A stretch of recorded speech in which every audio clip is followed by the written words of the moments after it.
everybody. Welcome to Wool & Spinning. My name is Rachel. I live just outside of Vancouver, British Columbia here in Canada, and I hope that this finds you extremely well. This is episode 295. 295, you guys. Holy smokes, we are almost at 300. Yikes. Wow. How are you all? How's everyone doing? I just realized I didn't set up my screen properly the way that I like it set up, so we're just going to have to do a little bit of surgery here for just a sec. I just need to make sure that everything is good to go. I worked yesterday, and which everything went well. I am orientating to a new position that I can pick up on top of my regular. So I finished orientation yesterday. For those who don't know me and who haven't met me yet, my other hat that I wear, besides hand spinner and teacher and knitter and podcaster and all the other things, I'm also a critical care nurse. I work at a trauma center. I've been in ICU for 20 years. Worked in Emerge for 10 years of that, and sort of went back and forth between ICU and Emerge. And now I'm in ICU. I retired, for those nurses out there, you know what I mean, from Emerge. Anyhow, the kids are in camp all week this week, and this is their week that they live for all year. It's this camp that is put on by a local organization that the kids just absolutely love. What is really cool is that this year, James, because he's turning 12, he gets to do the leader in training. He gets to be in that group, so he's in a totally different group. And that's very, very cool. He had a great day yesterday. The kids, this is they live the dream. This is their favorite week of the year. They're just having, literally living their best life. So that's wonderful. I'm really happy for them. They look forward to this week all year. And last week was insane. So I'm glad that we're into a new week, and maybe I can get some rest and get some downtime. Maybe. Hopefully. This is a taste. I always find this week is a taste of the future, and it's a taste of what life used to be like when the kids were in 5-day-week school, because the camp is from 9 a.m. until 3 p.m. So it's always this weird, oh, the kids aren't here and I'm home, and this is very strange. So I always find this week a bit odd. But now, as we're talking more and more about the kids maybe going back into a more traditional environment at school and going back into a 5-day-week program, not for September, but next September, so a year and a bit from now, there's sort of this light at the end of the tunnel of sort of what my life will look like, and it's exciting. I'm looking forward to changes. Welcome everybody. It is so good to see everyone. We've got a full chat today. I love the summer because I know people have vacation and they're off and they're around and they can participate. I lost my voice at work yesterday by about 3 p.m.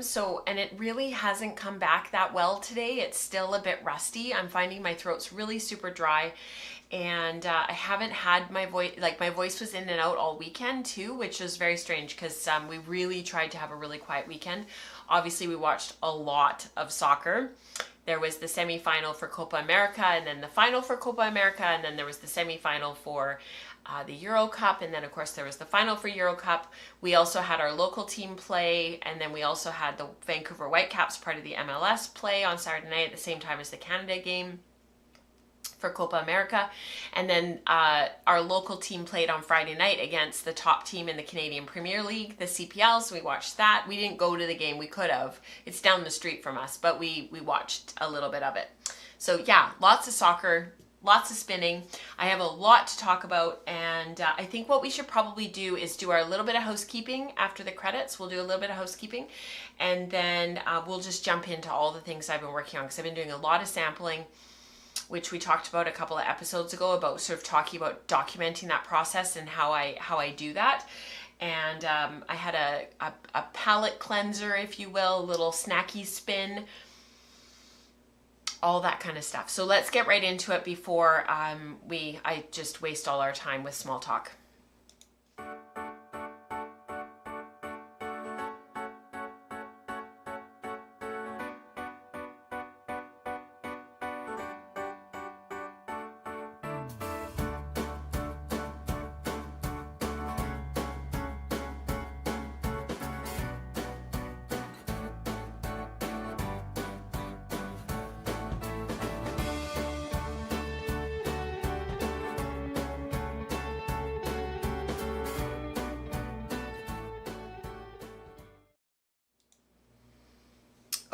Wrong screen. Wrong screen. Okay, I'm just going to push this down a little bit. My monitor is in the way a little bit, which is a bit odd. We have a lot going on this summer, like a lot. So I will try to get through this as quickly as possible, because I don't want people to miss out on stuff, but I also don't want to spend the whole podcast talking about all this stuff. So for those who are on social media, you will know that Tour de Fleece has been going on for the last 2 weeks. We are entering the 3rd week. It is super exciting this time of year. It is really, really, really fun. Please share your stuff on the Slack channel and under hashtag Tour de Fleece and Tour de Fleece Femme 2024.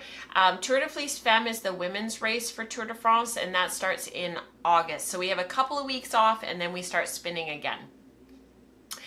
The Ravelry group and the Ravelry thread is where you can share photos. One of them is chatter free, and it's just to share all of your finished photos. So if you do use Ravelry and you're comfortable posting your photos there, please go ahead and do that. I have included links in the show notes at patreon.com/posts. I have shared everything there in terms of like where to post everything, what you need to do. It's pretty straightforward. Just show off your skeins. Tell us if this is your first Tour de Fleece. Share with us sort of what you've been working on through the tour.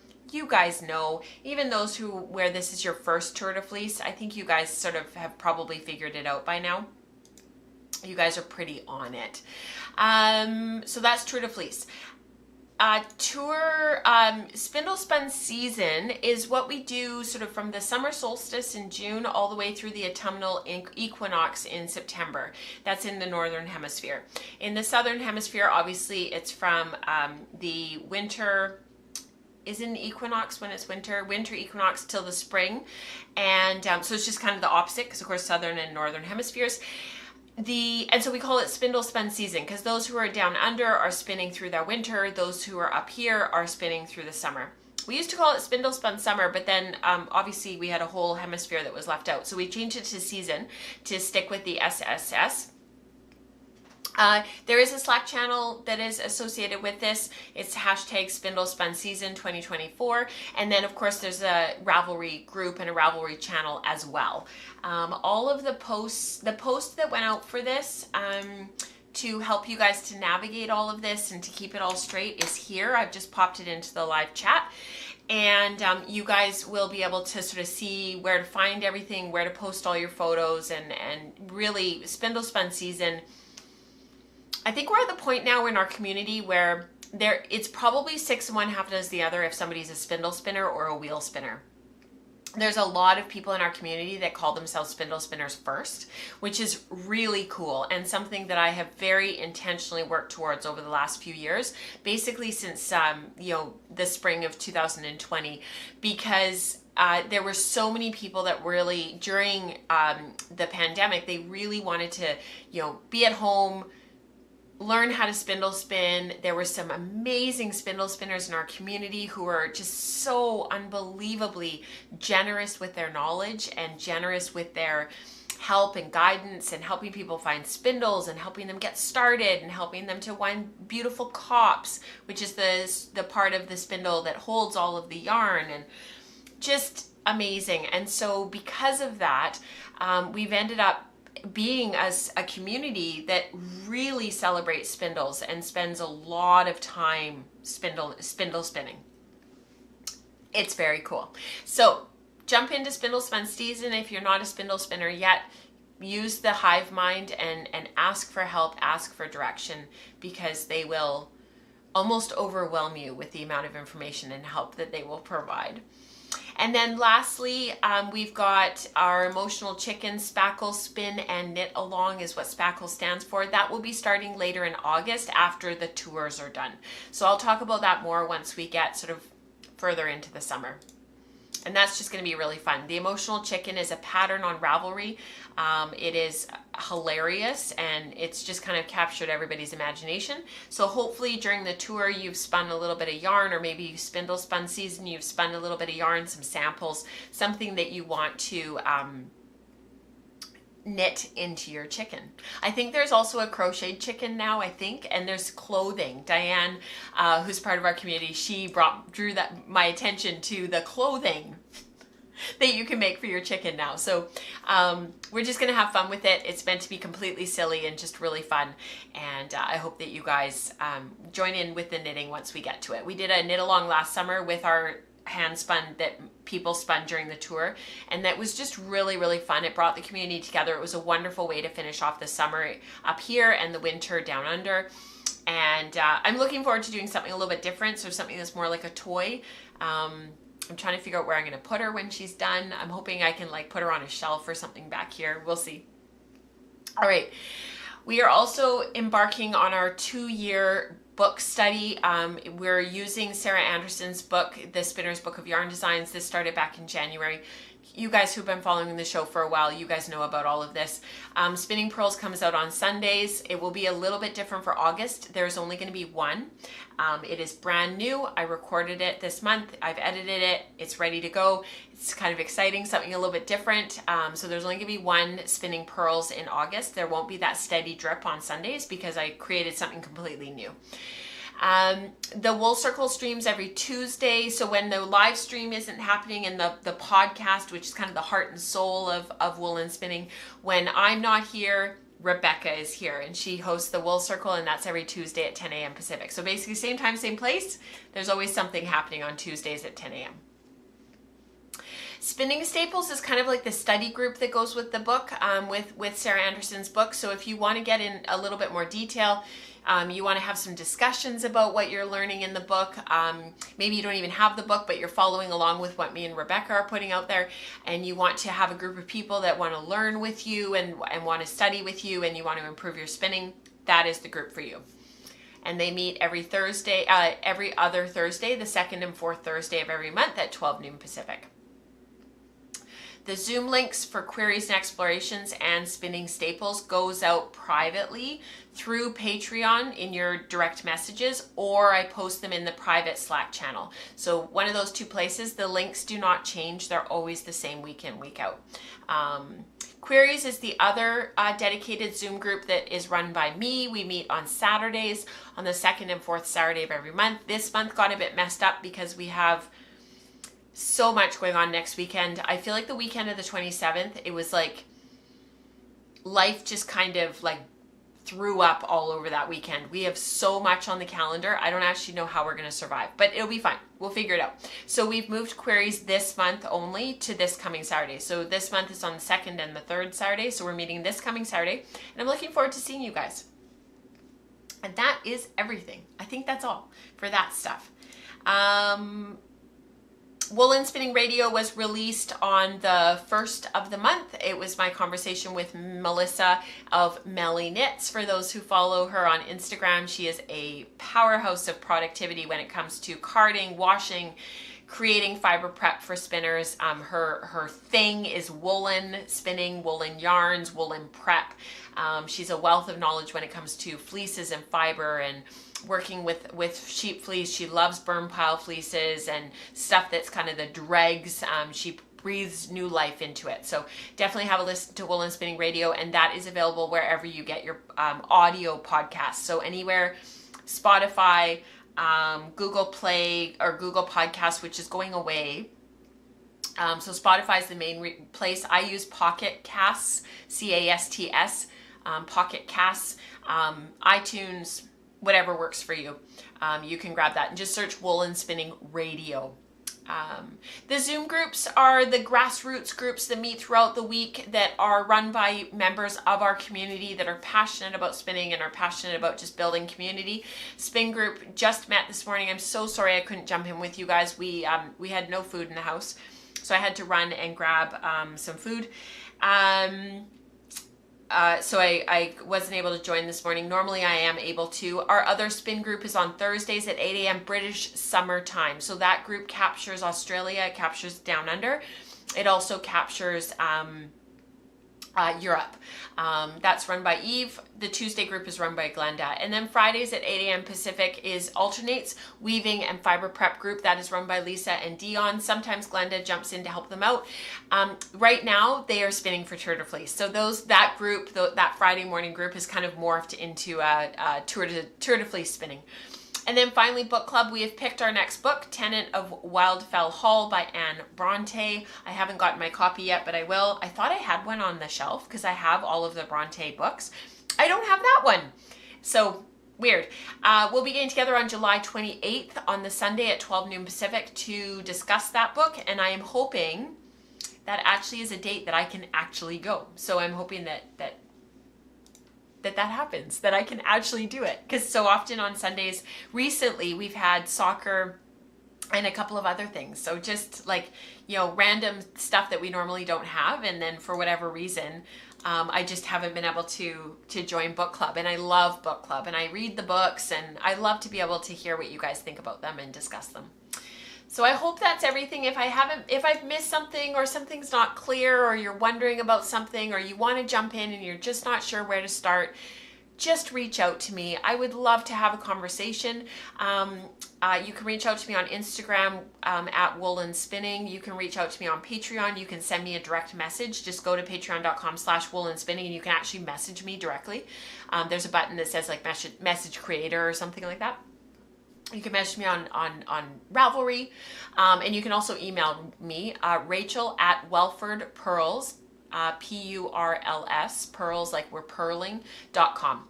So yeah, if you're just not sure where to jump in, what fits, what works, I just had a conversation, I think it was last week, with somebody who lives in British Columbia, and she was just trying to figure out like what to do, where to go, and we just had a quick conversation and it all worked out. So let me know how I can help you.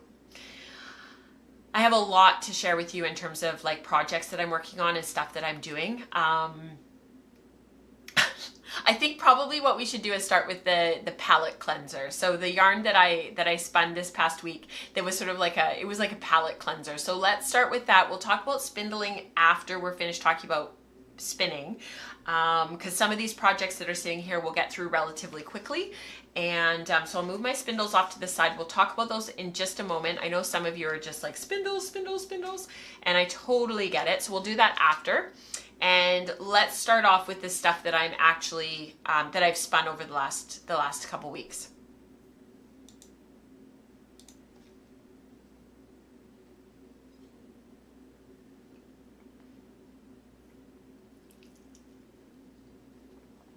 Okay, so I made the biggest coffee ever because, when in Rome.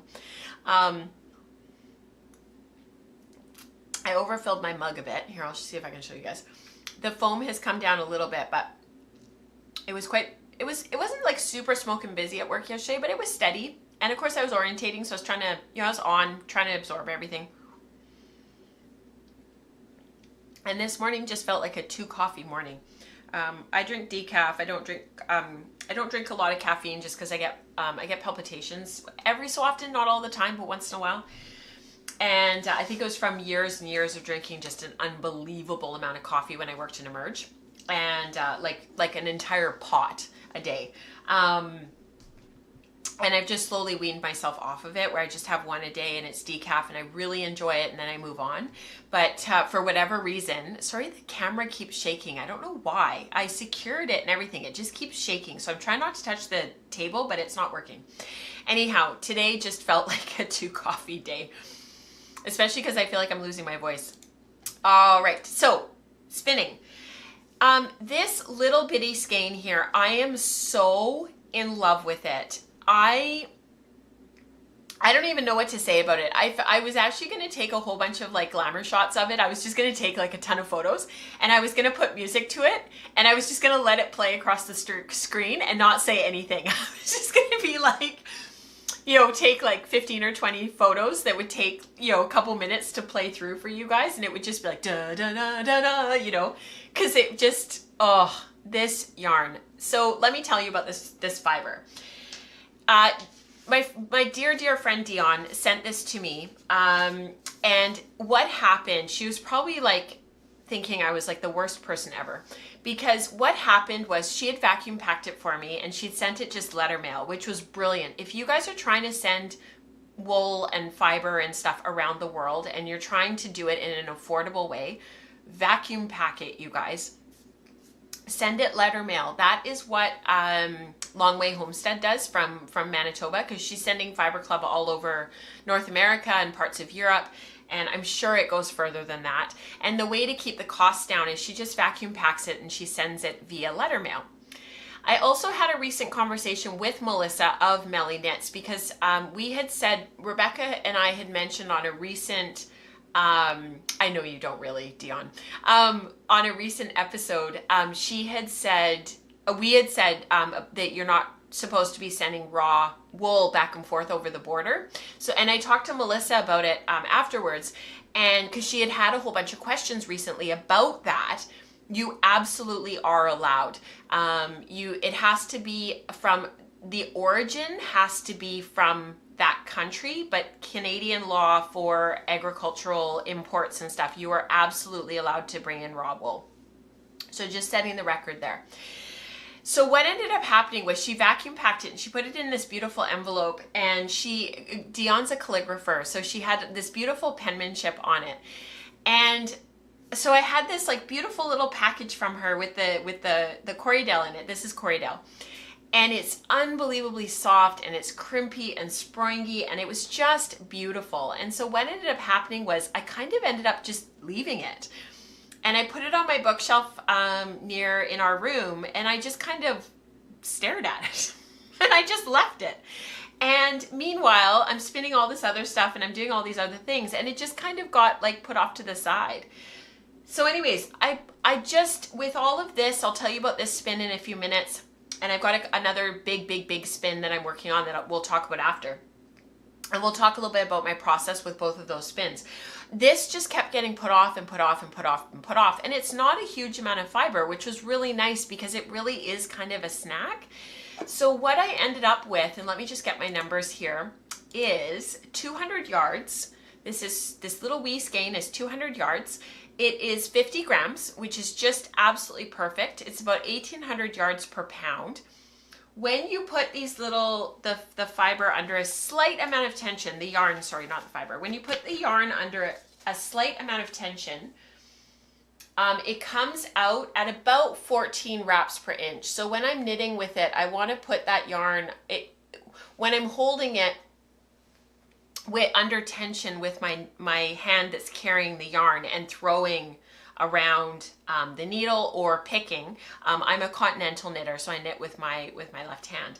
I am holding that yarn under a slight amount of tension while I'm knitting with it. So I always take my wraps per inch under tension, because that is actually truly how it's going to be knit. And then what I have found over the years is by doing that, I end up with a fabric, and we'll talk about it here in just a moment, where when you wash and finish that yarn a second time in the knitted fabric, the sort of air and the space around the stitches sort of, fills in, because that yarn is being held under tension while knitting.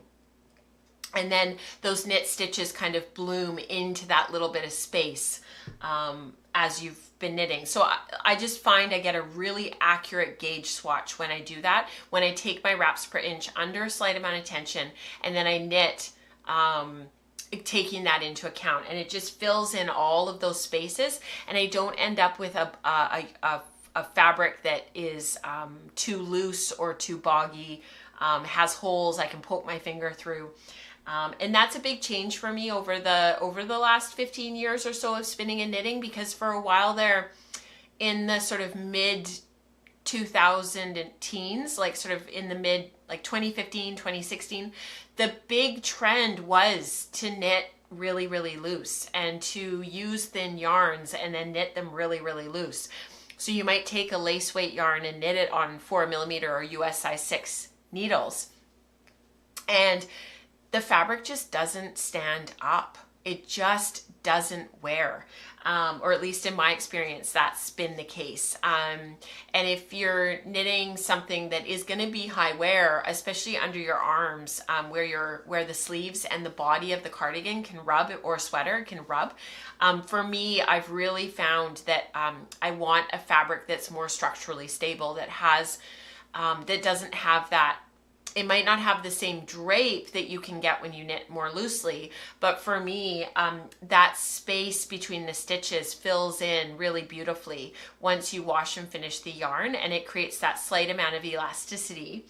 So yeah, 14 wraps per inch, just beautiful yarn. I spun it short, continuous backwards. So continuous backward is where you're holding your fiber supply. Let me get the other camera out of there for a minute. Holding your fiber supply is back here. You're holding it with a very, very light hand, very, very gentle. Pinch, pull back, run your hand down to where your yarn, where your singles and your fiber is meeting. Pinch, pull back, and that's your continuous backwards draft. Yeah, so just really, really, really happy with this. It's a 2-ply. I didn't do anything super special with it. I did wash it with a little bit of fiber wash afterwards. So not Unicorn Power Scourer, but their fiber wash after. Dion had carded it into a couple of bats for me. It was compacted because I'd left it in the vacuum packed. So when you get fiber that's been vacuum packed, you need to open that up and get the air back into it. I hadn't done that right away, so it was a little bit compacted from being in there, but it came back up with a little bit of pre-drafting, no problem. So just really, really beautiful yarn. I'm really happy with how this turned out. I was a little bit concerned it wasn't going to be super even because I spun it so fast. I was just zip, zip, zip, zip, zip. I spun it through. Oh, and the other thing is, this is my good luck yarn. I'll tell you why. This yarn was spun during the Canada. Oh shoot, who did they play? Canada-Peru? Was it the Canada-Peru game? They had to draw or win to get through to the semifinal in Copa America, and Canada drew and they went through to the semifinal. It was a seminal moment for Canadian soccer, for the Canada men to make it through to a semifinal game in a big tournament like that. The US and Mexico had already been eliminated, and for Canada to get through, they didn't win the semifinal against Uruguay. Uruguay won. We should have won that game, if I can be extremely inflammatory and controversial. But with 2 minutes to spare, Suarez, who's Uruguay's striker, he's retiring. He's sort of toward the end of his career. He's an awesome player to watch. He scored, and then they won in PKs. It was heartbreaking. Anyways, Canada won. It was, so this was my good luck yarn because, or my good luck yarn, because I spun it during that game that led to the semifinal, and that was really cool. So, all right, that's the Corriedale. And then, thank you, Lisa. It was not the Canada-Uruguay game that was the semifinal. It was the one before, that I was talking about, the one that got them to the semifinal. I'm just blanking on whether it was against Chile or against Peru. And I feel like it was against Chile, but I just said Peru. I can't remember. It's a blur of soccer, you guys. Like, it's such a blur. Such a blur. So much soccer. All right, so then the other thing that I've been working on, let me just move this off to the side, because I know it can be distracting when there's yarn in the way, although it's amazing. So this project has been a very, very long-term project, and I have talked about this yarn on the podcast quite a bit. This was my contrast of proportion spin that I started working on back in October of 2023. So getting on about 10 months ago. I have a lot of bobbins spun. So this is one of the partial bobbins of singles because some of this has been plied. And then this is the fiber that I created. So these are the nests that I carded up on my drum carder, and I have a whole bunch of these. I did these in 50-gram parcels. So the idea was sort of that one of these would be 50 grams and that would be a bobbin, and then I would create another one and that would be a bobbin, and another one, that would be a bobbin.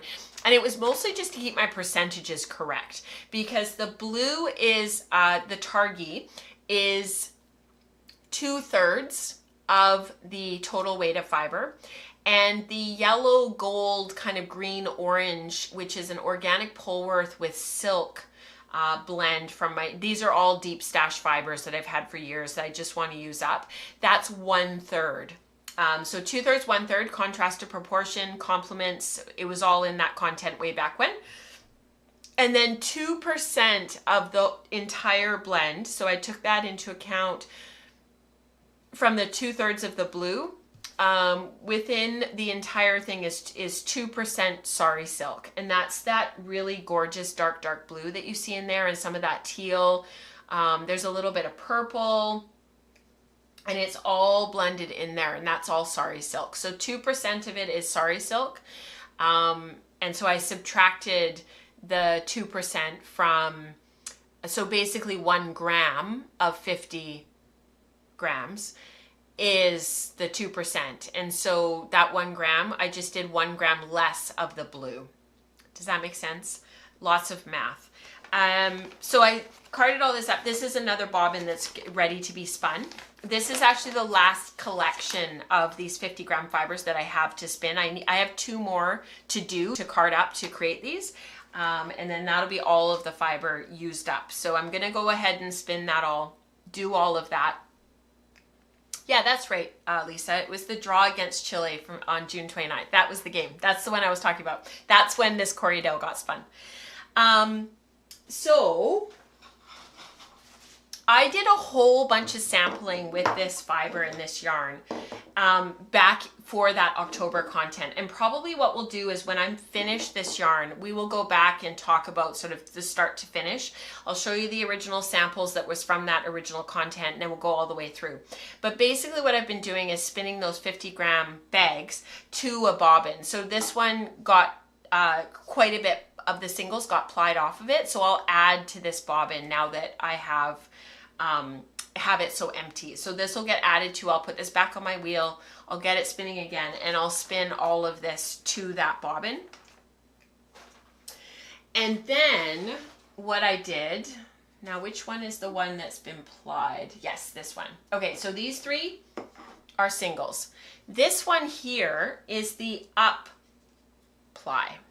So this one here is 2 strands of yarn, and this is what's left over from making this yarn, because I had 2 bobbins of this. But this is 2 strands of yarn that have been plied together, quote, plied together, in the same direction that the singles were spun. So you see how they don't really look like they go together? You see how they kind of don't want to like lay together like a classic 2-ply? That is what yarn looks like when you ply it together in the same direction that the singles were spun. In this case, it was intentional. So you're really just adding twist and laying the singles together to give them a little bit more twist. So these were spun in the clockwise direction, going in the Z direction to the right. And then this was up plied in the same direction, going clockwise to the right in the Z direction. And then I had a second bobbin that was the same, and I plied those together in the anti-clockwise to the left direction, in the S spun direction. Let me move all of these. Where am I going to put them? To create what's called a Hauser yarn. And that's what gives this yarn that roundness, and it's incredibly bouncy, it's incredibly springy. And this is 400 yards. It is 108 grams that was spun. I can't remember what the grist was. I know I calculated it.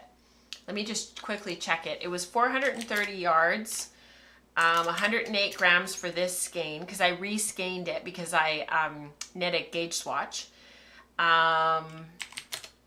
divided by 108 times, so this gives me a grist of 1800. So it's actually the same as this yarn, if you can believe it. These are both 1800 yards per pound. This is a 4-ply. So you consider this yarn a 4-ply because you've taken your 2 singles and you've applied them in the same direction they were spun.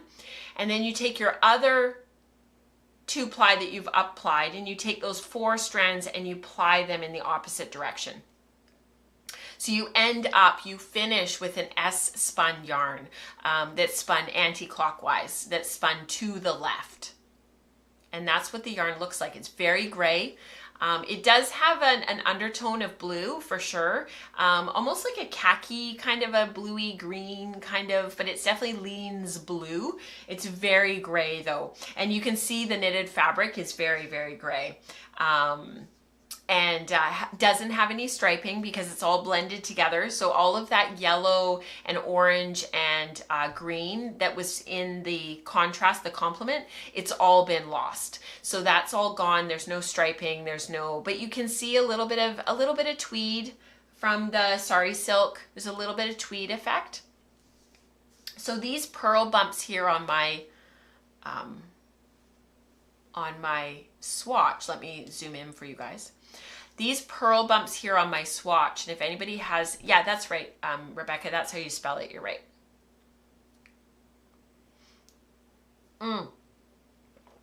I had mentioned on a previous episode that I was thinking about recarding some of this fiber. Some of the nests weren't really super well blended. And so Dion had remembered that, and she was asking if I had gone ahead and recarded some of them, and I did. It took 2 seconds. It was worth it. Some of them just were a bit streaky. They weren't super well carded and well blended. Even though I put them through the carder like 4 or 5 times, they just needed one more time. And so yeah, I did. And that's actually why this bag here looks much more homogeneous. This one down here isn't very well blended, so I'll probably redo that one. But otherwise, they look a lot more homogeneous. Because I don't want any streaking. I don't want any striping if I can avoid it. I want the swatch to look like this. So these pearl bumps here are the needle sizes, and I actually use the US needle sizes for this. And I've always done that, and I don't know why I cannot get the metric and the US sizing, needle sizing straight, because I do this all the time. And then I have to constantly check, like, okay, which one's that one? Which one's that one? I'm getting better because I'm forcing myself to practice. But this is 4 pearl bumps, so 1, 2, 3, 4. And so that is a US, sorry, and so in metric, so that's a US size 4, US size 5, US size 6. So 3.5 millimeter is this section. 3.75 millimeter is this section, and then a 4 millimeter is this section up here. You guys on the camera don't see a lot of difference. What I see is an increasingly airy, light fabric where the stitches just have more space. So this one up here, this the 4-ply, you can see how it's just, there's more air, there's more space between the stitches, you can see through it.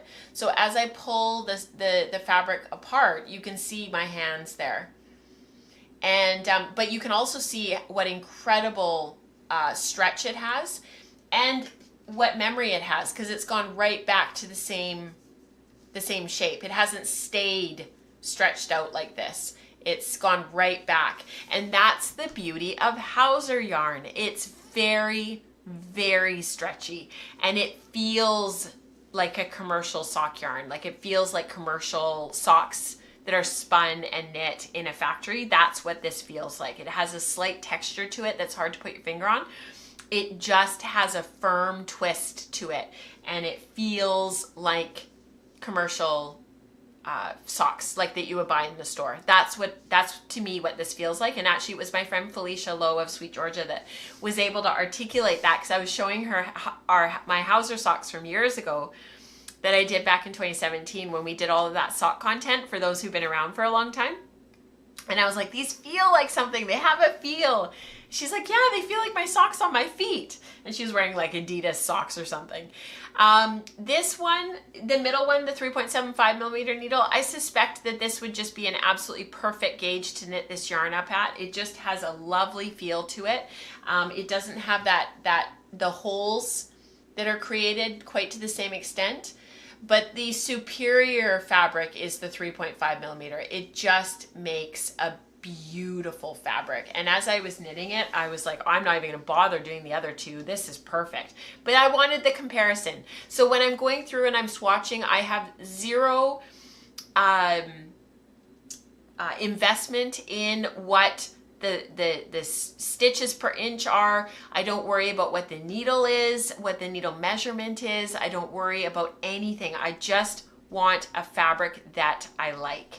And so this fabric down here is just awesome. And look at that elasticity and then that return. It's just awesome. Same here, but not quite as much. It's a little bit less. This one is just bouncy and firm. It makes a beautiful fabric. The nice thing about this really round yarn as well, the other thing to think about is it would just make incredible cables. This would make really nice cables. So I had a couple of ideas about knitting patterns and what I was thinking about using this yarn for. Maybe I'm not super invested in whether or not that's actually going to end up working out or not. And I think part of that is because I'm just really enjoying the process. I'm really enjoying the spinning of this yarn right now. And if I can, once I finish spinning and I know how much yardage I have, I'll start to look again at patterns. But at this point, I've kind of put my original plan and what I'd originally thought on hold just to enjoy the process. That is really what it's all about right now, is just enjoying the process. So the last big spin, remember over the last little while, we've been talking a lot about my Charollais Rideau-Arcott cross. So this is a fleece that's been in my stash for quite a long time.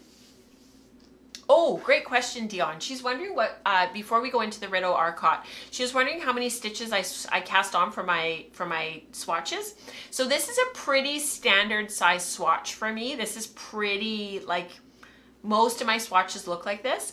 I have a weird thing about odd numbers. And so I always cast on odd numbers, and I do 3 stitches of garter at either end. So there's always 3 stitches of garter, and there's always 2 ridges of garter at the beginning and the end. It's just a thing. I've been doing it for so long and so many years, I don't even think about it, I just do it. So for this, so what I kind of work backwards, and I think about, okay, is this sport weight, is this DK, or is this worsted? Because those are kind of the 3 weights of yarn that I tend to work with. If it's a worsted weight yarn, I'll cast on anywhere between 23 and 27 stitches. And generally it'll be 25. Because I don't want the swatch to be massive, especially if I need to go back and swatch again for a specific stitch pattern, because then I'll make that one, I'll make sure that that one's a good 4 by 4 inches or 10 centimeters by 10 centimeters. If it's a DK, I'll cast on anywhere between 25 and 30, 25 and 29 stitches. Generally, it's about 27 stitches, which is what this was. And although this ended up knitting up more like a sport weight. And then for sport weight, I'll cast on anywhere between 29 and 33 stitches. And I'll often cast on 31 stitches. And then I do, like I said, I'll do 2 rows of garter. So I cast on, long tail cast on, knit, knit, knit, knit, trying to remember, cast on your first row, knit, knit, knit, yeah, and then I start the purling, and then the first and last 3 stitches are garter. So the first and last 3 stitches of every row are always knit, and then I do two garter ridges, and I cast off on the right side because I just really like that row. I like that cast off edge. Who knew gauge swatches could be works of art? So my Rideau-Arcott Charollais cross. Sorry, I'm not talking right at the camera. I'm talking down to the floor, so it's hard to hear. I had quite a lot of it processed and ready to go and ready to spin. And remember, I had gone back and re-washed the whole fleece. So half of that fiber that I had processed was re-washed, and half of it was hadn't been re-washed because I'd already started processing some of it. Not a lot of it. It was probably only about 20 grams, but it was in there. So, and I had also carded in 15% Tussa silk. So this has ended up being, so I've spun it all up. So what I've ended up with is these are all rewound singles. I rewound them all to the first spun end because I had to free up bobbins. Normally I would wait to do this later, but I needed bobbins. I've been spinning so much lately that I just had to free up bobbins. So those are all of the singles that have been spun thus far, and they've all been rewound. So these are Leclerc weaving bobbins. They are for sectional warping, and I throw them onto my bobbin winder and I just wind straight off the bobbin onto these, and these will sit stored like this until I finish spinning. I'll just keep winding and winding and winding and filling them all up, and I'll eventually end up with umpteen. I do number them, first, second, third, fourth, fifth, because when I go to ply, I try to take the last spun and the first spun. So let's say I've spun the entire fleece and this is bobbin number 10. These are from the beginning and these are bobbin number 1 and 2, just for example. I'll ply those together, and then I'll take bobbin number 9 and bobbin number 3 and then bobbin number 7 and so on. This is probably going to be a multiply. I think I talked about this last show. And yes, the kids drew all over my card. Right here is the 4-ply. This is the 3-ply. And I was sort of, what I really have ended up loving about this yarn, and about as I've spun it and as I've gotten into it, again, spinning it continuous backward, lots and lots of air, very light, very lofty, fast spin, is the sheen. And I don't know if you guys can see that, but there's a real sheen on this yarn, and it's from that silk. And so the more that I've studied this and looked at this, sorry guys, I shook the table again, the more I've appreciated that sheen in the 4-ply. It's just, you can't see it on the camera, unfortunately, but it has a real sheen. And the plyback tests between the 4-ply and the 3-ply, the 3-ply came out at sort of 15-ish wraps per inch, but like the 4-ply is 14. That is plenty fine enough. That is plenty fine enough. So I probably will go with the 4-ply, and if that's the case, once I get all of these rewound and once I get them all, like, you know, however many I end up with, I'll kind of jumble them up into a pile, and I'll just grab 4 at a time and I'll ply them that way. I won't worry about plying the first spun and the last spun. I'll just jumble them all up, mix them all up, and I'll ply for the 4-ply, because the 4-ply will just even it all out regardless. It'll even out all of that spinning, and I'm a pretty consistent spinner, that I don't worry anymore about some of that kind of stuff, about mixing up my singles and making sure that they're sort of, you know, that the first spun that was maybe not as consistent as the last spun, because now you've practiced all these different bobbins. I don't worry about any of that anymore. But I did when I first started, and it was something that was worth it to me to take the time to figure out.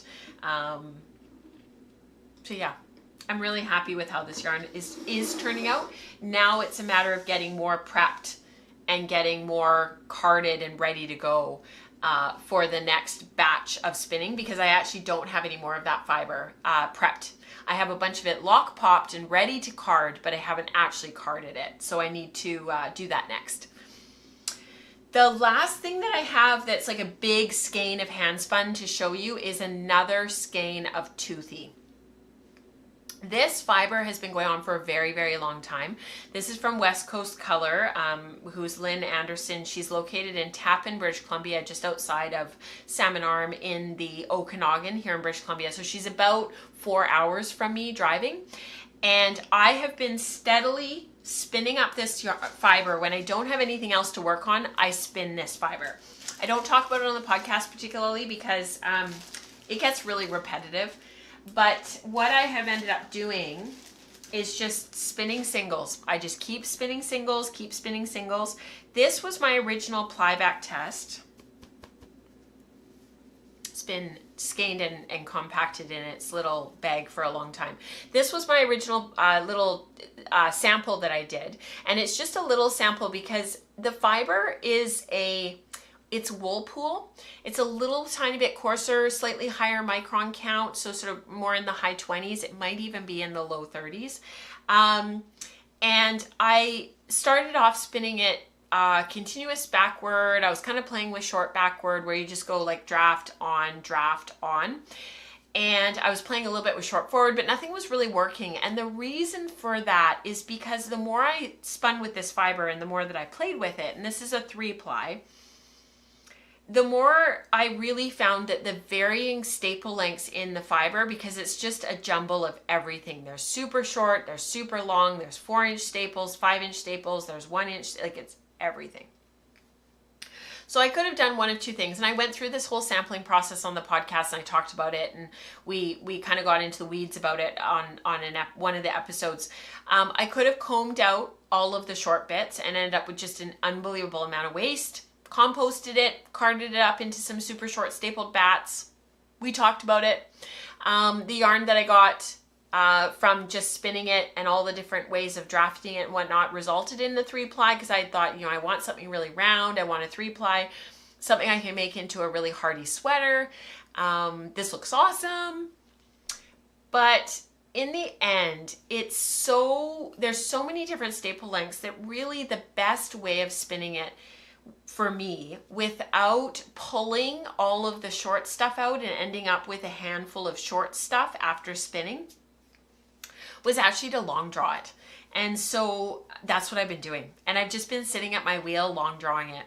And it makes it slightly more inconsistent, slightly, faster to spin. Long draw can be very, very fast to spin. And I looked at this 3-ply sample and I was like, it's not worth the headache to sit there and try to spin a really super semi-worsted consistent singles when I can get really great results with a 2-ply long draw, woolen, airy, light yarn that really highlights the beautiful aspect of this fiber, which is the fact that there's all this different staple lengths in there. Lynn has, with her Toothy base, she dyes it so that it's like a kettle dye, but some of the natural color of the brown fiber is still visible. So I don't know if you guys are gonna be able to see, because as I drop everything, because she's dyed it in this like sort of grello-y kind of yellow, and on the brown, the yellow turns kind of this grello kind of khaki color. For those who did all of our Year of Color stuff, that's all this up here. You will know about why that's the case and why that happens, but basically it's the interaction of the brown fleece and the natural brown and gray interacting with the dye, with the acid dye. So there's still like natural brown in there that you can see. This is coming out really yellow, kind of almost neon-y yellow. It's much more green. It's much more khaki kind of colored. Maybe if I come back here, maybe, This one is the one that's, the camera's not reading properly. This is what it looks like. So anyways, again, trying to clear off bobbins, cleared off another bobbin. So this is 400 yards. I've washed it. I finished it in terms of like just giving it a good soak. Had a little bit of Eucalyptus added to the wash water. Sent it outside to hang, and it dried beautifully. And now I've got 4 skeins spun. Like, wow, I can't believe it. I've only got 2 more of these Toothy, to spin.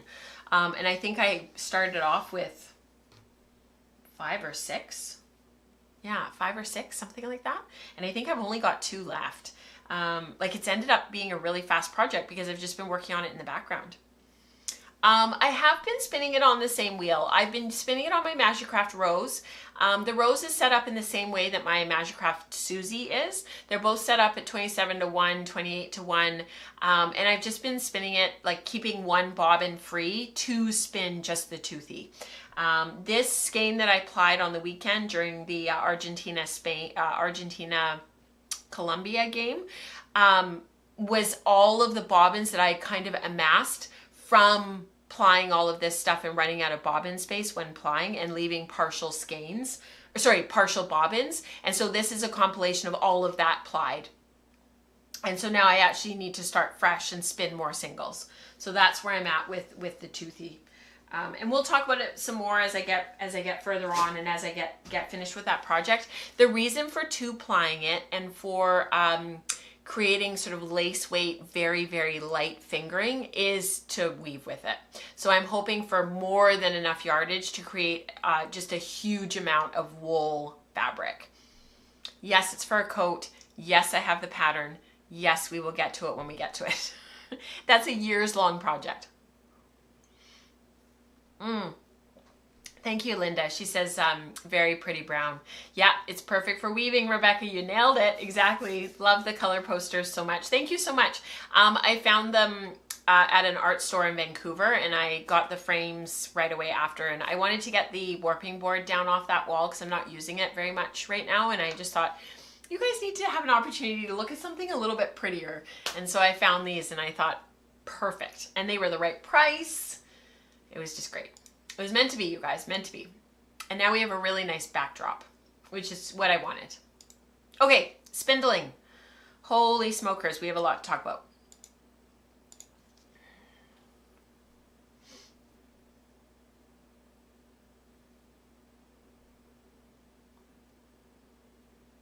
So I had a lovely visit from a man named Ed a couple weeks ago, and him and his wife stopped by. They were lovely, lovely people. And he is a wood turner, and he has been making spindles. And two of my dear friends, Diana Twiss and Kim McKenna, have been helping him to sort of get started. And so he had emailed me because Kim had suggested that he gets in touch with me. And he had asked me if I would be interested in trying one of his spindles, and I said absolutely. And then he also went ahead and offered one for the podcast for you guys. So this is actually going to be one of the gifts, one of the prizes for Tour de Fleece. And this particular one is a support spindle, so I've got a little spinning bowl here that I'm spinning this on. I was a little bit skeptical at first about the tip of this. It spins beautifully. It's fast, it's light. This is, I think this one is 39 grams. He's got lots and lots of different tips to his spindle. So this one's a little bit smaller. Some of them are a little bit thicker. You can get him to thin it out if you like them to be a bit thinner. I ended up trying quite a few of them and just sitting there like this and just playing with them. And I was surprised how much I liked the slightly thicker tip. It made me feel like I had something to actually grab. But this is one of the finer ones that he had that was an option. And this is maple burl. You can see the tip of this. And he's left some of the natural wood. Just gorgeous. Let me see if I can... It's so beautiful, you guys. So beautiful. He's been turning since he was 9. And I think he must be... He's just retired. He's obviously just a huge amount of knowledge. So this one will be sent out as Tour de Fleece prizes. It will be sent out as one of the Tour de Fleece prizes. If you're interested in chatting with him and talking to him about some of his spindles and maybe getting your hands on one, they are quite affordable considering how much support spindles are out there, and you'd be paying in Canadian dollars. You can actually just email him edswoodturning@shaw.ca. He is a lovely man. Let me just throw it in the, and he said you guys could email him directly. He does have a Facebook group under Ed Pretty, Pretty. And he does have a website. It's edswoodturning.com. So same as the email address, but edswoodturning.com. I think he's in the process of trying to get more product onto the site. He's in the process of kind of upgrading it and doing all the things. So one of the things that I've been really working on this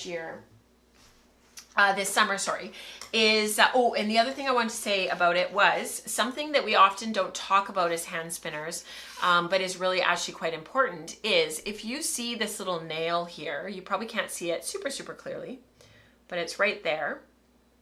that means that the spindle has been balanced, and that means that when it's spinning, it's not wobbly at all, and it doesn't have any kind of a stutter. So that's something that you can start looking for as you are out there purchasing your spindles. So while Nora's had soccer practice all summer, but just one night a week. And I've been really trying to finish off my spinning for my this London fog. This is Fat Cat Knits. I've been working on it forever. It's been basically all year. I started it last summer, I think. And so what I've been doing is taking it up to the field every Tuesday night and just working on it and spinning on it and sort of trying to get some of this spun. So I really do use my suspended spindles. I don't use them a ton, but I do use them. And as soon as this spin is done, I will start another one right away. And I always have a project on my suspended spindles. So this one is actually from Ed, and it's a mahogany, AFR mahogany. This is a 25 gram spindle. And you can see on the bottom here, it's balanced. There's the nail is there, right there. It's a beautiful spindle. I love this spindle. Look at, Diana Twist bought one too, and she was just raving about it. It's just gorgeous. And he's going to change his hooks, which is kind of too bad because the hook is actually really, really lovely. It's really well done. So that one's that one. And then I also, I splurged a little bit and I did actually get a second one. So this is the second one, and this one is black walnut. And I don't know if you guys know about my obsession with black walnut, but this one's black walnut. It's been balanced. It's 24 grams. It's just a gorgeous spindle. Just beautiful. So 2 new spindles, suspended spindles. And what I wanted to share with you and show you is I've been working on this fiber and like spinning through it steadily for the last year. And all of a sudden I have a ton of singles spun. So I've got these that I rewound this past week. I've got these ones that I've rewound. I've got a ball of singles that I need to wind onto here. And then I also have a little bit spun onto one of my Turtle Maids. When I was first starting this fiber and I was kind of sampling and playing with all my different spindles and trying to figure out what I was going to use to spin. So I have this one from that initial sampling. It really adds up. And that's really what I wanted to say, was if you just do a little bit every day and you just keep spinning, all of a sudden on those spindles, man, you have a lot of yarn. And it's funny because, you know, I find for me personally in our life and where we're at this stage, I actually find it really hard to sit down at my wheels very often. And I often end up in the, in the kitchen. I'm doing something, washing the dishes, getting stuff put away. The dishwasher's maybe just finished running and I need to unload it.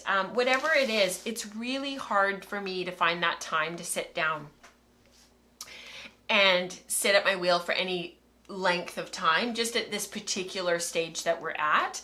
And my spindles have just all of a sudden allowed me an enormous amount of time to be able to actually get stuff done. So the other spin that I've been working on, I'm going to flip over to my other screen for just a moment, is this one. So this fiber I started quite a few months ago, and I braided it just so that you guys could see it. But I took the fiber and I was trying to figure out how to spin it, what I wanted to do with it. I knew I wanted to put it on my support spindles, and I had laid it out like this and kind of figured out where midway was in the braid. And midway was somewhere in one of the yellow colors. So I broke it in the end. I wasn't sure what I was going to do, but I did end up breaking it in half horizontally. So I ended up with two big long lengths of it vertically. And I've continued to work on this and work on this and work on this. And every time I run out of these little rolags, I make 3 more. I spin through those, I make 3 more, I spin through those, I make 3 more, and all of a sudden the other night, I finished the first half of the braid. And so now I've started the second half. I'm on rolag number, I think this is like 6 or 7 rolag already. And this is my spindle, Ed's support spindle that I'm gonna keep. So this is the one that I chose, and these are my singles that are sort of on it. This is my temporary cop up here that I'm spinning, and then this is my permanent cop, and I'm just going to load this up. I used this spindle for the first half as well, and then I had some of my singles spun on my silly salmon. I had some of them spun on my Mirkwood, and then I had some of them spun on here. This one, I'm going to see how much I can get on here until the spindle gets too heavy. I'm just going to see how that goes. So what's worked really, really well with this spindle has been using a little ceramic bowl. It's worked really, really well to get a nice spin. And I have a bean bag filled just beautiful fabrics that my friend Sam sent me, and I've just been putting this on there and sitting it next to me and spinning off of that, because the ceramic bowl for this particular spindle seems to really work really well as opposed to the metal. So I have this rolag to go through, and then I have my third one. I did one this morning already, and then I have this one left, and then I'll make 3 more, throw them in my little spinning box, and then 3 more, and just keep on going, and all of a sudden it'll be done. So I have another weaving bobbin of singles in the other room that I forgot to grab, so I'm sorry you guys, I'll take a photo. It's full of the singles from the first half of the braid, and then when this is done, I'll have the second weaving bobbin full of singles, and then I'll decide what I'm going to do in terms of plying. If I'm going to 2-ply it, if I'm going to 4-ply it, I don't know what I'm going to do. I don't know. We'll see. I finished support spindle number 15 of 24, so 25 grams of fiber on each for a sweater spin. Oh, Christine, that's going to be amazing. Yeah, you're right, Paulina. So she says the Bosworth spindles have the little weight on their spindles too, and he, I can't remember his first name, Mr. Bosworth. What's his name? He balances his spindles, and actually for suspended spindles, so these types drop spindles, the Bosworth spindles are my favorite, and so adding these 2 in with my Bosworths gives me 6 drop spindles that I'm really excited to use and that I really love, that are the weights that I like. I don't like anything more than about 24 or 25 grams for my drop spindles. That's just my preference. I like to spin a slightly finer singles, and Jonathan, thank you. Thank you, Dorothy. Yeah, so now I've kind of got 6 spindles that like I know that I'll go back to again and again and again and again. Jessie, awesome question. I will take a video. She says, how are you making your rolags? So what I've been doing is taking the fiber, opening up the braid. I haven't been changing the preparation of the braid other than just opening it up. I didn't strip it down. I didn't do anything with the braid. And I take the fuzzy end, the fuzzy bits, and I basically just lash them onto my hand card. Very, very light, not a lot of fiber, very, very gentle. And then I take my dowels from my blending board and I wrap them up. And then I pull them off and then I do the next one. I'm not actively carding. I'm just using the hand card to hold the fiber so that I can roll a rolag off. So I'm not carding. The hand card is clamped to my table. I have it set up permanently on the kitchen counter. So far nobody's bashed into it, so it seems to be working. And I just put all the fiber on and then I roll it off. So I'll take a video for you guys and I'll try to remember to put that into the next show. Let me write that down because I will forget because of the way that things have been lately. Creating rolag video. Cool. And we'll talk a little bit more next time about my sampling process for the Charollais Rideau-Arcott cross, because I'm in the process of spinning those singles, but now the next step will be, as I process more fiber, the next step will be getting some samples spun, like some bigger samples, not just these little ply back tests of 3 and 4 ply yarns, but actually some like substantial samples that would be big enough to actually knit a couple of swatches like this, to actually then decide, am I going to do a 4 ply or a 3 ply? So that's the next step. So I need to process a bit more of the fiber, get a little bit more spun, and then I need to actually start plying a couple of 3 and one 3 ply, one 4 ply. That's fairly decent sized skein, probably like, 10 grams probably. So it gives me enough yardage to be able to knit a fairly decent sized swatch. Again, something like this, that's sort of, a few grams. I don't actually know how much this weighs. I have a scale right here. Let's check. And then we'll go into community parts. Oh no, I have to talk about knitting. Oh my gosh, we have a full show today, you guys, full show.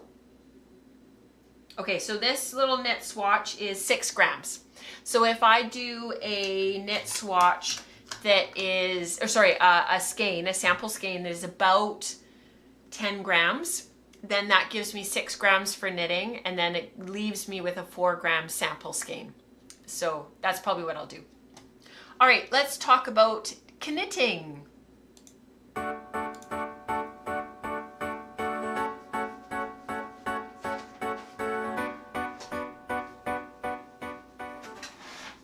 Okay, I just need to move a little bit to bring Diana closer. How's that? You guys can see her? Okay, this went on hold because of Tour de Fleece, so I haven't worked on this very much. However, yesterday morning before I started my shift, I actually sat for a few minutes and finished off the sides. So what I had done was left it pinned along the side here to kind of figure out where everything would match up and make sure that everything would be compos mentis at the side before I actually seamed it. And then yesterday morning I actually went and crocheted all the way down and then across and all the way back up and connected it. So there's a nice, you can't see it because it's cream, but there's a nice little seam that runs down here on the side. The reason for doing it that way is it means that the side seam here kind of pokes out a little bit. It's about 1 centimeter that comes out. And so when I go to pick up my stitches for doing my drop sleeve, this just gives you a little bit more of a 3-dimensional shape. And I find just that little bit, Andrea Mowry's drop shoulders often include something like that.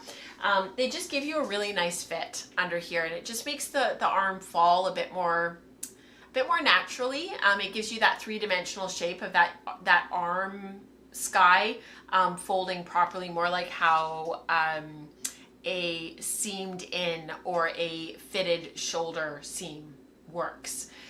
So I've had really good results with that over the years, and so I went ahead and did a little extra row here to seam these together and also give me that little bit of a lip. I think of it as kind of a ledge. The fibers that are in here, this is Icelandic blended with silk from my friend Jenny. That was a spin from quite a number of years ago.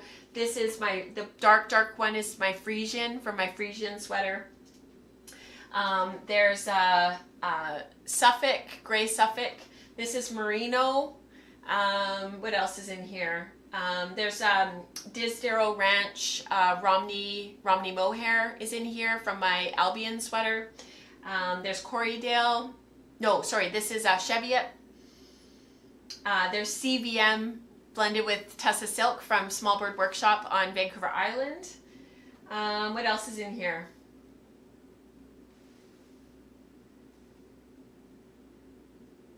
That's the Cheviot here. That ended up being one of my most favorite yarns to crochet in this entire project. This is Badger Blackface from Sam in Wales. Trying to remember what else. I'm looking at all the things. I think that's everything. I think that's all of them. I kept it a very limited palette of only natural shades. And then the yarn that's crocheted together that I used to crochet everything together, I didn't have enough in my stash of Handspun, and I wasn't exactly sure how much the crocheting together, everything, all the squares, how much that would take. So I did have this in my stash. It was on sale at my local yarn shop a while ago, and it's just Juniper Moon, Patagonia. It's organic merino. It's got some gray in there, a little bit of brown. It's not completely cream. It's got a little bit of Kemp, just a tiny bit. It's just a really nice yarn. So to crochet all of the squares together, this is all I have left from the first skein. So this first skein is 100 grams, 382 yards, 350 meters, and this is all I have left. So I used a fair amount to crochet it all together. And then the other thing that I'll say, I'm going to move her away so that you guys can see. So the pattern, my squares were quite a bit smaller than the pattern. The pattern is Jethro by Tanis LaValle, and she's in Ontario. She's Tanis Fibre Art. She does the yarn, the hand-dyed yarn. So according to the pattern, I should have only needed 4 rows down the back, but my squares were quite a bit smaller. So I ended up adding 2 rows to the bottom at the back, and I added 2 rows to the front, to both fronts. So to make it longer, it's got ribbing that'll be added here. I'm only going to probably do, I think the pattern calls for several inches of ribbing. I can't remember exactly how many, but it's quite a few. I'm only going to add a couple, and then you pick up and knit your button band, and then you pick up and knit your sleeves. So I'm getting there. This is going to get put down as we continue Tour de Fleece. I just can't spend the time on it that I want to, and I don't want to rush it. I'm really enjoying this project. I'm enjoying it so much that as I was planning my projects for the remainder of the year, the other day I was looking through my stash and I was looking through all the yarns that I've got and the yarns I'm excited to work with. I'm looking through them all and I was like, I'm just not ready to think about it because I'm still so in love with this project, which is a wonderful thing to feel. It totally is, Christine. She says it's a memory cardigan. Absolutely. Yeah, yeah. So super, super fun. I'm really, really enjoying that project. I can't say enough good things about it. I'm really enjoying it. Yeah. Oh yeah, there's Finn in there too. Somewhere in there is Finn. Yeah. This one here is Finn. Or maybe that's the Shetland. There's Shetland in there too. So fun. So fun. Yeah. I'm going to bring it to Calgary, Rebecca, in August because I'll bring my spindles as well, but I'm not going to bring a wheel. So I thought, well, if I bring this and I bring my spindles, sorry, I'm shaking the table again. If I bring this and I bring my spindles, then maybe I'll get a little bit of this done, except because I'm driving, Nora will get to work on stuff. She'll probably read the whole time, but I won't have that time to knit like I normally do if Mike drives, but I'll bring it and work on it a little bit at least. All right. Because it's getting on and we have a huge community participation to do, let's do that next. And yeah, and then we'll tie it up after that. I'll see you guys in a moment.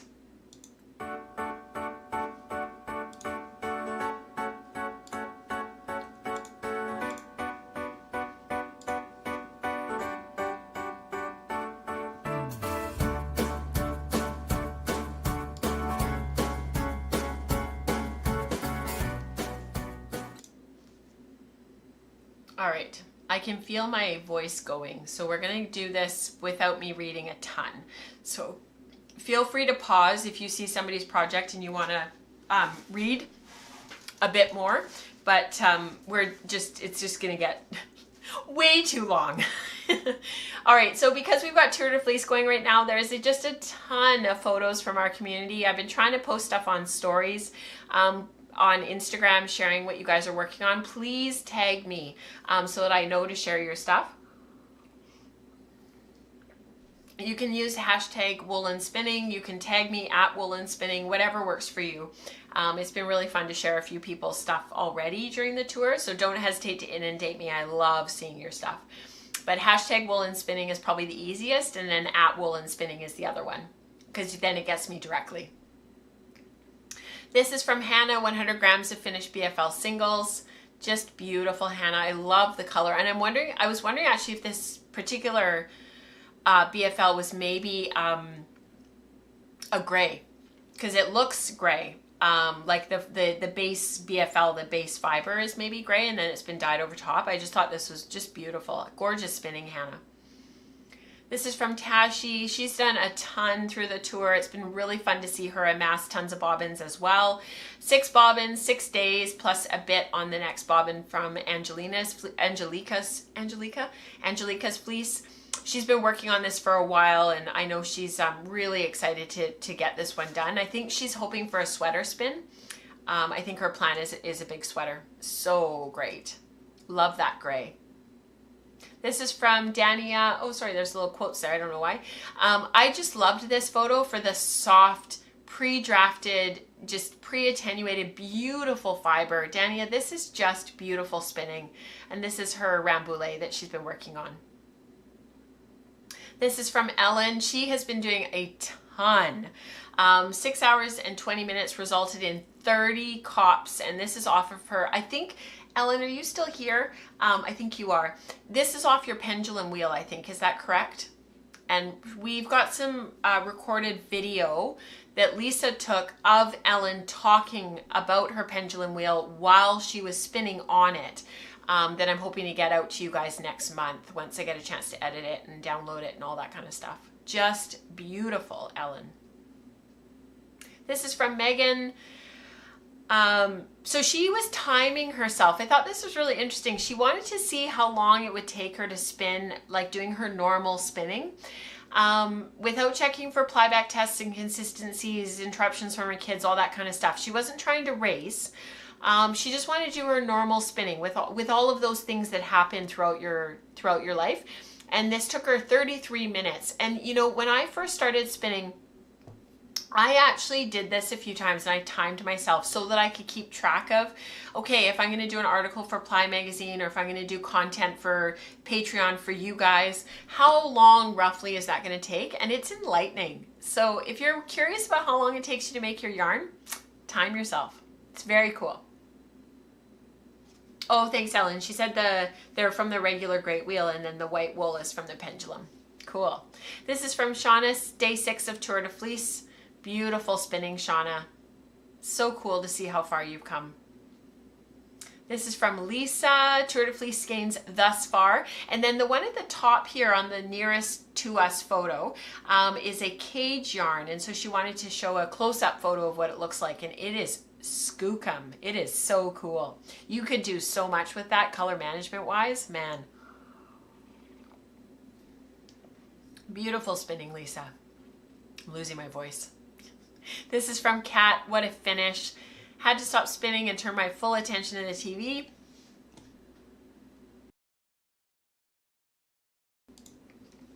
She says less impressive is more gray that she's been spinning, but honestly, I think it's beautiful. I love that color.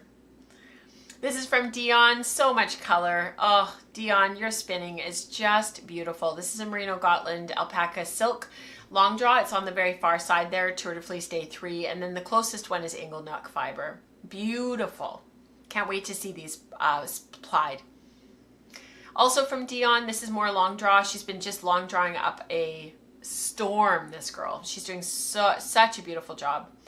She was doing a yellow the other day during queries, and Lisa and I were teasing her that we were going to fight over it. Send it to us. Send it to us. This is from Elizabeth. Beautiful spinning, Elizabeth. She's shared this quite a bit on Instagram too. And the colors. I can't wait to see this plied. Beautiful. Spin Delicious Dreamland. Gorgeous. This is from Linda Sue. Just beautiful spinning here, Linda Sue, on her woolly winder on her Lendrum. I think that's a Lendrum. I might be wrong about that actually. Day 4 progress. It's her brown rambouillet. And actually we talked about this fiber in Ask Anything several months ago, where she started spinning at long draw and had other singles already spun from previous that weren't long draw, and she was asking whether or not she could ply them and everything. And as a community, we had encouraged her to sample and to try it.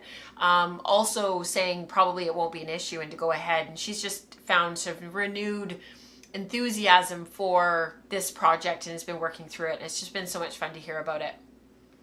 This is from Gail. Beautiful spinning. I think this yarn is actually finished now. It was posted on Instagram as well. It's just beautiful. And she's been posting progress photos on Slack, which has been really fun to see. Oh, it was a sidekick, Linda. Oh, thank you. I didn't recognize it. But now that you say that, of course it's the sidekick. I used to have a sidekick, so it's the slope of that wood under your woolly winder that all of a sudden I'm like, oh yeah, of course. Yeah. All right, finished yarns. So Rebecca has been keeping track of you guys finishing stuff off. Please throw it in the Slack channel in the finished yarn thread. I don't think I have that link right here close by. Let me see. I am just going to grab it really quickly so that those who are watching will be able to throw your finished yarns into the Ravelry group. That'll be the best chance of you getting prizes. So we are keeping track of the Slack channel as well, for sure. But use the Ravelry thread if you can, and it's chatter free, so any replies won't be allowed. But just throw your stuff in there. Let us know if it's your first time. Let us know what your yardage is. Just start throwing stuff in there. You can have multiple entries. You can have like 6 posts, different things that you've done, just no repeats. This is from Crystal, from Florence. Love that yarn, you guys. From Kat, from Fion.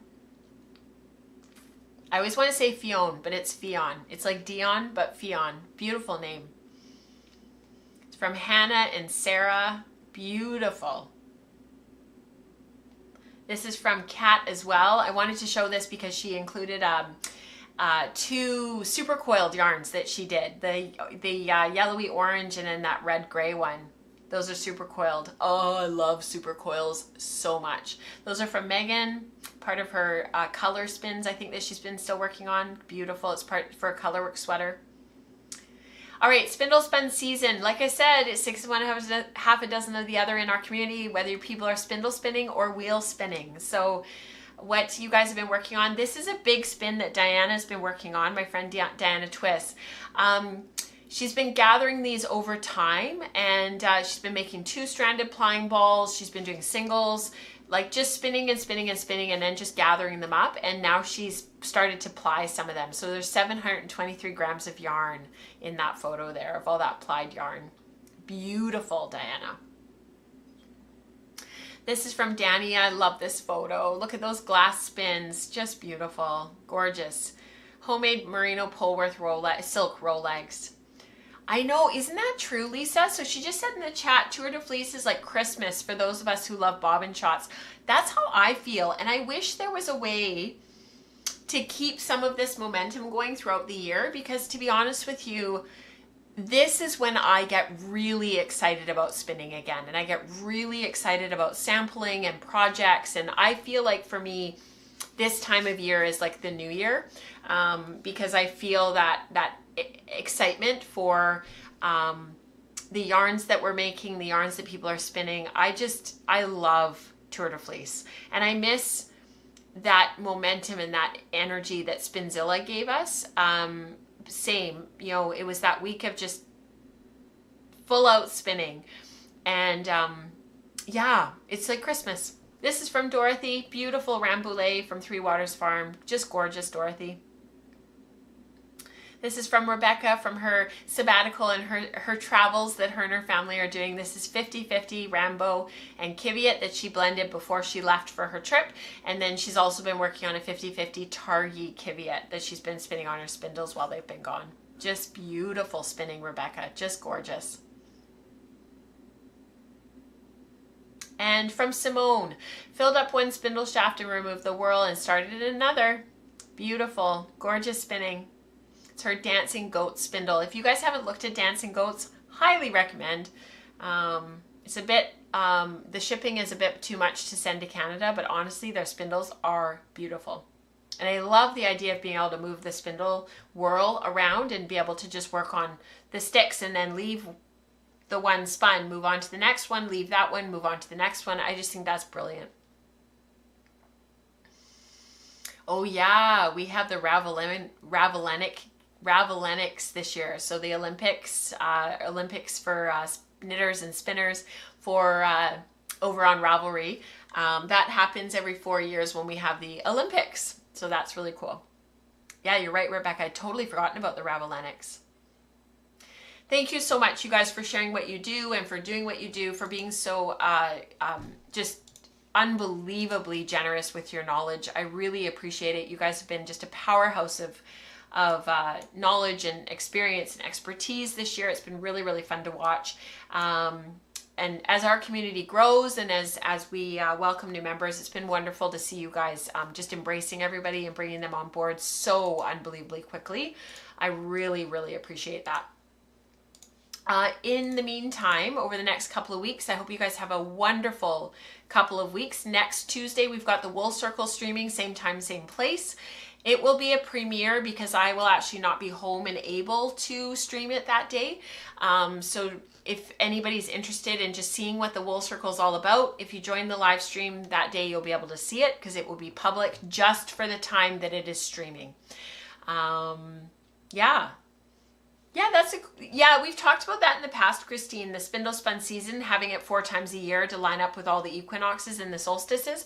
The problem is people burn out and then we don't keep the momentum going, but maybe we should have it twice a year. So maybe we should have it like, you know, in our summer and our winter, and in the summer down under and the winter down under. So maybe we need to have it twice a year where we take fall and spring off.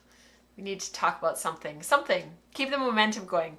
Anyhow, I hope you guys have a wonderful couple of weeks. I will see you back here for the regular podcast and regular live stream on August 6th. I hope you have a wonderful couple of weeks. I'll see you next Tuesday for the Wool Circle. And until then, have a wonderful couple of weeks. Enjoy the end of Tour de Fleece. I'm hoping that the August 6th episode, so that's episode 296, I'm hoping that we'll have all the prizes organized for then, and that we'll be able to hand out the prizes for Tour de Fleece, because there are prizes. So please check the Ravelry thread and get your stuff in, because there will be prizes. So I'll hopefully be able to hand those out August 6th. So I'll see you guys then. Have a wonderful couple of weeks. Bye, everyone.